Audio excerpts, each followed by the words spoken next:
Hello guys, most welcome. हम कर रहे हैं कंपनी लॉ, चैप्टर नंबर चल रहा है 4 types of companies on the basis of control, जिसके अंदर holding company, subsidiary company, associates company कर लिया, फॉरेन कंपनी कर लिया, गवर्नमेंट कंपनी भी कर लिया। आज के लेक्चर के अंदर हम करने वाले हैं कंपनीज एक्ट 2013 के सेक्शन नंबर 8 के हिसाब से जो कंपनीज है, जिनको हम सेक्शन 8 कंपनीज बोलते हैं, उसको करने वाले हैं। ठीक है, तो सेक्शन 8 कंपनी, अब ये सेक्शन 8 कंपनी या सेक्शन 8 कंपनीज कौन सी होती है, ठीक है। तो यहाँ पर सीधी डेफिनेशन पढ़ाता हूँ आपको, सीधा समझ में आ जाएगा। एज पर कंपनीज एक्ट 2013, तो कंपनीज एक्ट कौन सा, 2013, उसका सेक्शन नंबर कौन सा, 8। ये सेक्शन नंबर 8 के अंदर जिस कंपनीज की बात करी हुई है वही सेक्शन 8 कंपनीज होती है। तो सेक्शन 8 कंपनी मतलब कंपनीज एक्ट 2013 के सेक्शन नंबर 8 के अंदर जिसकी डेफिनेशन दे रखी है उस कंपनी की बात कर रहे हैं। तो सर इसमें किन कंपनी की डेफिनेशन दे रखी है? Public company, private company, holding company, subsidiary, associate, foreign, government, कौन सी? तो आइए पढ़ते हैं। देखो, तो company is defined as a organisation, section 8 के अंदर बोला है वो कंपनी सेक्शन 8 कंपनी होती है, या वो ऑर्गेनाइजेशन सेक्शन 8 के अंदर आता है हुज ऑब्जेक्टिव, बस जिसका ऑब्जेक्टिव क्या है, जिसका ऑब्जेक्टिव प्रॉफिट कमाना नहीं है। तो क्या है जिसका ऑब्जेक्टिव? जिसका ऑब्जेक्टिव है प्रमोट करना, किसको? आर्ट को, कॉमर्स को, साइंस को, रिसर्च को, एजुकेशन को, स्पोर्ट्स को, चैरिटी को, सोशल वेलफेयर को, रिलीजन को, एनवायरमेंटल प्रोटेक्शन को और अदर ऐसे ही सिमिलर गोल जो कंपनी करना चाहती है बिना प्रॉफिट कमाए। यानी कि कंपनी ये सब काम करेगी, इनको प्रमोट करने का काम करेगी। आर्टिस्ट को प्रमोट करने के लिए कोई कंपनी है जो आर्टिस्ट के बेनिफिट के लिए काम कर रही है, उनकी भलाई के लिए काम कर रही है, उस फील्ड के डेवलपमेंट के लिए काम कर रही है, लेकिन मकसद प्रॉफिट कमाना नहीं है, केवल और केवल आर्ट को प्रमोट करने का। ऐसे के ऐसे आपका जो कॉमर्स है, व्यापार को प्रमोट करने के लिए, साइंस रिसर्च को प्रमोट करने के लिए, एजुकेशन को प्रमोट करने के लिए, sports, charity, social welfare, religion, environmental protection, इन सब को प्रमोट करने के लिए इन सब में काम करती है, बट मकसद प्रॉफिट कमाना नहीं है। अब प्रॉफिट कमाना मकसद है ही नहीं, तो इस कंपनी के जो मेंबर होंगे, जो शेयर होल्डर होंगे, यानी कि जो ऑनर हो सकते हैं, उनमें, यानी कि जिन्होंने इसमें पैसा लगाया होगा, कैपिटल लगाया होगा, उनमें प्रॉफिट का डिस्ट्रीब्यूशन नहीं होगा। जो भी पैसा कमाएगी ये कंपनी वो वापस इन्हीं फील्ड में लगा देगी ताकि इनका प्रमोशन हो सके। तो एक तरीके से आप कह सकते हैं, एक तरीके से एनजीओज हैं ये, है ना, नॉन फॉर प्रॉफिट ऑर्गेनाइजेशन है, जिनका काम प्रॉफिट कमाना नहीं है, जिनका काम है सर्विस देना या किसी सेक्टर के अंदर जो है डेवलपमेंट के लिए, भलाई के लिए, लोगों के भलाई के लिए, सोशल वेलफेयर के लिए काम करना है। ओके, आई होप समझ गए होंगे आप। लिखा हुआ भी है, this entities utilise their profit, इस एंटिटी को जो भी प्रॉफिट होता है, जो भी एक्टिविटी करती है, उससे उस प्रॉफिट का यूटिलाइजेशन कहाँ करते हैं? अचीव देयर मिशन, जो भी इनका गोल है उसको अचीव करने के लिए उस प्रॉफिट का यूज कर लेते हैं। डू नॉट, साफ साफ लिखा हुआ है, do not distribute dividend to their shareholder, जो भी कंपनी के शेयर होल्डर हैं, जिन्होंने कंपनी में पैसा लगा रखा है, उनको प्रॉफिट का डिस्ट्रीब्यूशन कभी भी नहीं होगा। अब आप बोलोगे कोई पैसा क्यों लगाएगा? और लगाते हैं लोग, जिनके पास बहुत पैसा है वो क्यों लगाते हैं? ऐसी कंपनीज खोलते हैं ताकि समाज का, लोगों का, किसी फील्ड का भला हो सके। ओके, उसमें वेलफेयर हो सके उसका। ओके, ठीक है। ओवरव्यू आप यही पढ़ोगे, पूरा का पूरा जो मैंने आपको अभी बताया है वही पूरा का पूरा ओवरव्यू इसके अंदर दिया हुआ है। अब आते हैं हम की पॉइंट। ये बहुत इंपॉर्टेंट है कि सेक्शन 8 कंपनीज के की पॉइंट्स क्या है जो हमें ध्यान रखने चाहिए। In India non government organisation, NGO, in India NGO का मतलब क्या हो गया? नॉन गवर्नमेंट ऑर्गेनाइजेशन, गवर्नमेंट नहीं है, नॉन गवर्नमेंट ऑर्गेनाइजेशन है, गवर्नमेंट इसमें इंक्लूड नहीं है, तो उसको एनजीओज बोलते हैं। कैन बी रजिस्टर्ड, तो ये जो एनजीओ होते हैं, नॉन गवर्नमेंट ऑर्गेनाइजेशंस होती हैं, ये रजिस्टर्ड कर सकती हैं कहां पर? नॉन प्रॉफिट एंटिटी के तौर पर, या फिर जो सोसाइटी है उनके भले के लिए नॉन प्रॉफिट एंटिटी के तौर पर सेक्शन नंबर 8 जो कंपनीज एक्ट है उसके अंदर ये रजिस्टर्ड हो सकती है। तो इसका मतलब जितने भी एनजीओ हैं जिनका आपने नाम सुना होगा, नॉन गवर्नमेंट ऑर्गेनाइजेशंस, जो नॉन प्रॉफिट के लिए होते हैं, प्रॉफिट कमाना उनका मकसद नहीं होता है। तो ये सारे के सारे एनजीओज जो सेक्शन नंबर 8 कंपनीज के अंदर क्या होते हैं, रजिस्टर्ड होते हैं। तो इनको आप जितने भी एनजीओज हैं उनको आप सेक्शन 8 कंपनीज बोल सकते हैं। नेक्स्ट और की पॉइंट क्या है, profit generated by section 8 companies. Section 8 company ने जो भी प्रॉफिट कमाया can not be use for purpose other than charitable objective, यानी कि उस प्रॉफिट का यूज केवल और केवल जो कंपनी का चैरिटेबल पर्पज है उसके लिए ही यूज करोगे, इसके अलावा और कोई यूज नहीं होगा। और शेयर होल्डर में तो बिल्कुल भी डिस्ट्रीब्यूट नहीं होगा, can not be distributed among share holder. Okay ठीक। और क्या सर की पॉइंट्स है इसके जो हमें याद रखने चाहिए अगर एग्जाम में आए तो हमें लिखें? तो सेक्शन 8 कंपनीज आर सिमिलर। देखो ये सेक्शन 8 कंपनीज जो है ना, ये कंपनीज एक्ट 2013 के अंदर कोई नई चीज नहीं है। कंपनीज एक्ट 2013 कब आया है? ये आया 1 अप्रैल 2014 से अप्लाई हुआ है इंडिया में। तो इससे पहले कौन सा कंपनीज एक्ट लगता था? कंपनीज एक्ट 1956 लगता था। तो कंपनीज एक्ट 1956 के अंदर एक सेक्शन था 25, कंपनीज एक्ट 1956 यानी कि 2013 वाला जो एक्ट है उससे पहले 1956 वाला एक्ट था। तो उसके अंदर सेक्शन नंबर 25 जो था वही कंपनीज एक्ट 2013 में सेक्शन नंबर 8 है। तो ये कॉन्सेप्ट पहले से है।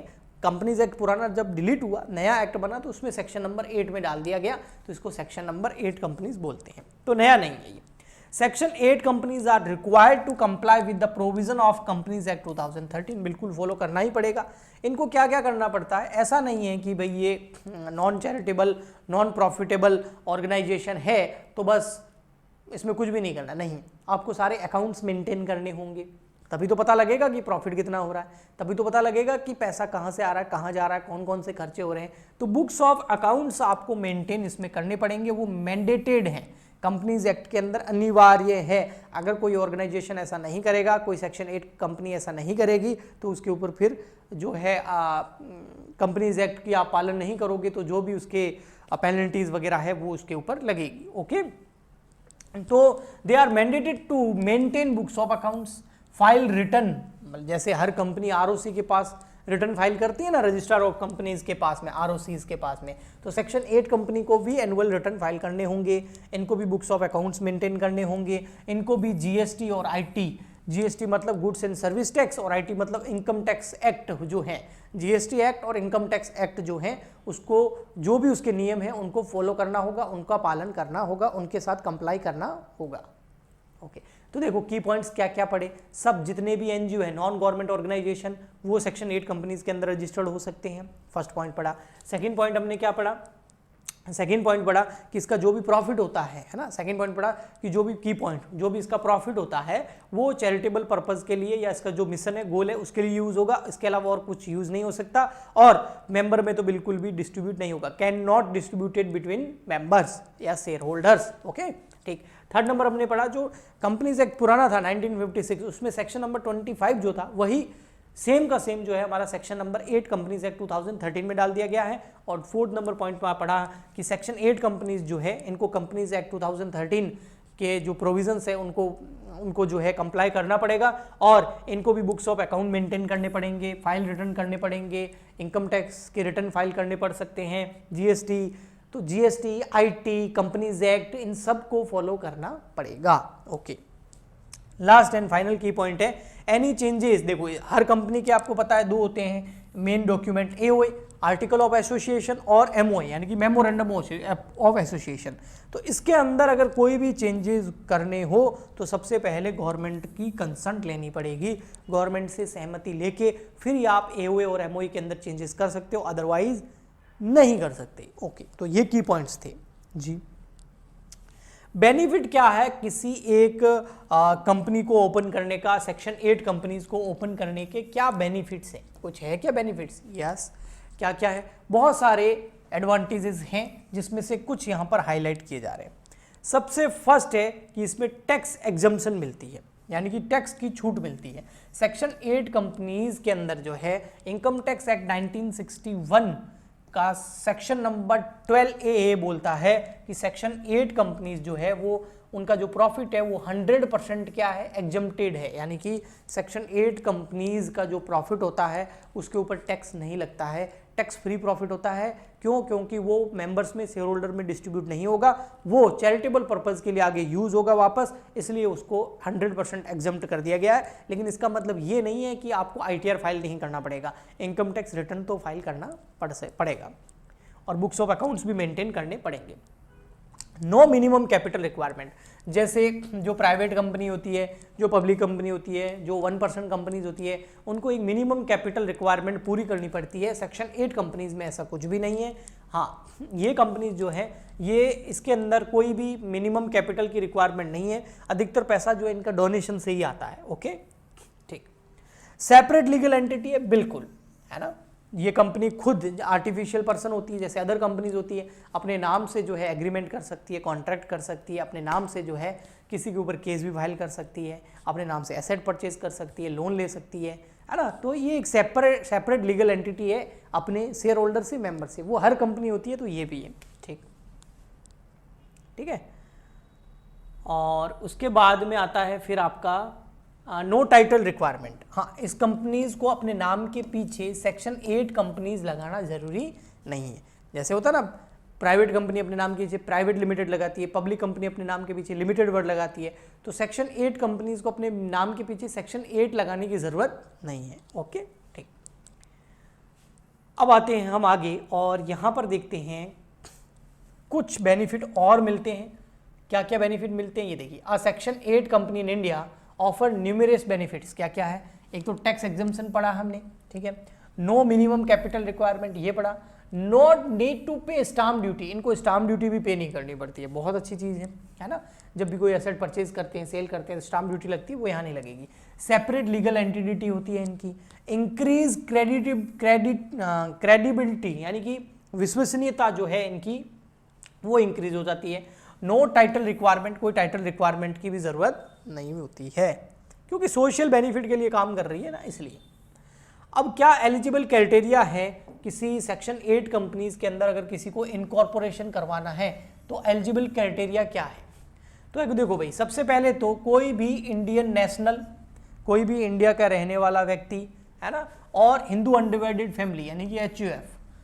तो हिंदू अनडिवाइडेड फैमिली एक बिजनेस हो गया, और इंडियन नेशनल कोई भी हो सकता है, कोई भी पर्सन, वो सेक्शन 8 कंपनीज के खोल सकता है, यानी कि सेक्शन 8 कंपनीज का इनकॉर्पोरेशन कराना पड़ता है, यानी कि प्रमोटर ये लोग हो सकते हैं, इंडियन नेशनल हो सकता है और HUF हो सकता है। इसमें कम से कम एक डायरेक्टर हो, बाद में मिनिमम 2 होने ही चाहिए, लेकिन एक डायरेक्टर होना ज़रूरी है इनकॉर्पोरेशन के लिए। प्राइमरी ऑब्जेक्टिव जो है वो मैंने पहले ही बताया, किसको प्रमोट करना है, आर्ट को प्रमोट करना, साइंस को प्रमोट करना, स्पोर्ट्स को, चैरिटेबल एक्टिविटी को, एजुकेशन को, providing financial assistance to individual from lower income groups. Lower income groups जो होते हैं ना, जिनके पास पैसे की कमी होती है, उनको फाइनेंशियल असिस्टेंस देना, उनको बहुत सस्ते में लोन दे देना, है ना, ऐसे। ओके, अब क्या हुआ, the eligibility criteria ensure that section 8 company operate promote social welfare and contribute the greater goods of society, समाज के भले के लिए कंपनीज काम करती है। क्या मैंडेटरी लीगल रिक्वायरमेंट है जो सेक्शन 8 कंपनीज को पूरी करनी पड़ती है? ठीक है, क्या लीगल रिक्वायरमेंट है एज पर कंपनीज एक्ट की जो सेक्शन नंबर 8 कंपनी को पूरी करनी पड़ती है? नंबर ऑफ डायरेक्टर, तो कम से कम 2 डायरेक्टर होने चाहिए, इनकॉर्पोरेशन के टाइम 1 और बाद में 2 डायरेक्टर होने चाहिए। नंबर ऑफ मेंबर, तो नंबर ऑफ मेंबर का ऐसा कुछ है नहीं, अगर प्राइवेट कंपनी है तो 200 होने चाहिए, पब्लिक कंपनी है तो कम से कम 7 होने चाहिए, इसके अलावा कोई ऐसा मुद्दा नहीं है। अगर NGO है, कोई नेशनल पर्सन है, तो 2 डायरेक्टर होने चाहिए, मेंबर का मामला नहीं आता है। कैपिटल का मैंने पहले ही बता दिया, इसमें कोई मिनिमम कैपिटल का जो है रिक्वायरमेंट नहीं है। हाँ, इसके अंदर अधिकतर जो पैसा है वो डोनेशन के थ्रू आता है। कंपनी के ऑब्जेक्टिव आपको पहले ही कम से कम 4-5 बार तो मैं यहाँ पढ़ा चुका हूँ, ओके, कि चैरिटेबल पर्पज होना चाहिए, अब री इन्वेस्ट कर सकती है एंटिटी, लेकिन अपने मिशन, अपने गोल चैरिटेबल पर्पज़ के लिए कर सकती है, लेकिन जो प्रॉफिट है वो किसी और पर्पज़ के लिए यूज़ नहीं होगा, शेयर होल्डर में डिस्ट्रीब्यूट नहीं होगा, वही लिखा हुआ है। मेन पार्ट अब आता है सेक्शन 8 कंपनीज का, वो है कि भैया जब आप इनकॉर्पोरेशन कराओगे ना, इनकॉर्पोरेशन मतलब रजिस्ट्रेशन, है ना, सेक्शन नंबर 8 कंपनीज का, तो क्या क्या डॉक्यूमेंट चाहिए वो हम तैयार कर लेते हैं, फिर आगे हम इनकॉर्पोरेशन का प्रोसेस भी पढ़ेंगे। ठीक है, तो देखो, एक तो AOA चाहिए, वो तो वैसे भी चाहिए, कंपनी का रजिस्ट्रेशन कराना है तो AOA चाहिए और MOA चाहिए। Article of association, member of association. जो कंपनी का फर्स्ट डायरेक्टर है उसका डिक्लेरेशन चाहिए, है ना। एफिडेविट जो है वो रिक्वायर्ड नहीं है, उसकी ज़रूरत नहीं है, लेकिन फर्स्ट डायरेक्टर का क्या चाहिए, डिक्लेरेशन चाहिए कि हाँ भैया मैं फर्स्ट डायरेक्टर बनने के लिए तैयार हूँ, या जो भी सब्सक्राइबर है उसका। कंपनी का एड्रेस कहाँ है उसका प्रूफ चाहिए, है ना। इसमें जो इलेक्ट्रिसिटी बिल है, वाटर बिल है या गैस बिल है वो भी चलेगा एड्रेस के प्रूफ के तौर पर। जो कंपनी का इनकॉर्पोरेशन सर्टिफिकेट है ना, copy of the certificate of incorporation for overseas corporate body. अभी भैया हम तो अभी इनकॉर्पोरेशन करा रहे हैं, रजिस्ट्रेशन अभी करवा रहे हैं, अभी करवाया कहाँ है, हम तो डॉक्यूमेंट इकट्ठे कर रहे हैं, तो उसमें हम COI कहाँ से लेके आएंगे, कॉर्पोरेशन का जो सर्टिफिकेट ऑफ इनकॉर्पोरेशन जो है वो कहाँ से लेके आएंगे, रजिस्ट्रेशन का सर्टिफिकेट थोड़ी लाएंगे, उसकी तो तैयारी कर रहे हैं। भैया ये बोल रहे हैं ओवरसीज मतलब कोई फॉरेन कंपनी है तो फॉरेन में तो रजिस्टर्ड होगी, हाँ, तो उसका इनकॉर्पोरेशन का सर्टिफिकेट चाहिएगा। कोई फॉरेन कंपनी इंडिया के अंदर सेक्शन 8 कंपनी बनना चाहती है तो उसका पहले से फॉरेन में तो रजिस्ट्रेशन करवाया होगा ना, उसके इनकॉर्पोरेशन सर्टिफिकेट की बात चल रही है। ओके, ठीक। इसके अलावा जो एक रेजोल्यूशन जो है कंपनी के, अगर जो भी प्रमोटर है उन्होंने एक ऑर्डिनरी रेजोल्यूशन पास कर लिया होना चाहिए कि भाई हाँ हम सेक्शन 8 कंपनी खोलना चाहते हैं, और कंपनी का जो भी नॉमिनी है उसका INC है ना, एक फॉर्म है, उसके अंदर उसका कंसेंट यानी कि उसकी सहमति होनी चाहिए। इसके अलावा रेजिडेंशियल और आइडेंटिटी प्रूफ होना चाहिए। जो भी कंपनी के नॉमिनीज हैं, सब्सक्राइबर हैं या कंपनी के जो डायरेक्टर्स हैं उनके रेजिडेंशियल स्टेटस उनका क्या है, उनकी आइडेंटिटी प्रूफ लगानी पड़ेगी, आधार कार्ड वगैरह लगाना पड़ेगा। जो एप्लीकेंट हैं उनकी आइडेंटिटी और रेजिडेंशियल प्रूफ चाहिए, कौन अप्लाई कर रहा है उसके लिए। डिजिटल सिग्नेचर सर्टिफिकेट चाहिए होता है जिसको हम DSC बोलते हैं। आजकल DSC चाहिए ही चाहिए, इनकम टैक्स का रिटर्न फाइल करो तो DSC चाहिए।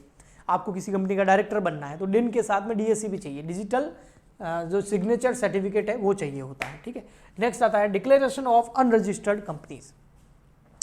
अगर कोई अनरजिस्टर्ड कंपनी है तो उसका डिक्लेरेशन हमको चाहिए होता है। तो ये सारे डॉक्यूमेंट इकट्ठे करने के बाद में फिर आ जाते हैं हम सेक्शन 8 कंपनीज के। अगर आपको इनकॉर्पोरेशन कराना है, रजिस्ट्रेशन कराना है तो उसका प्रोसेस क्या है।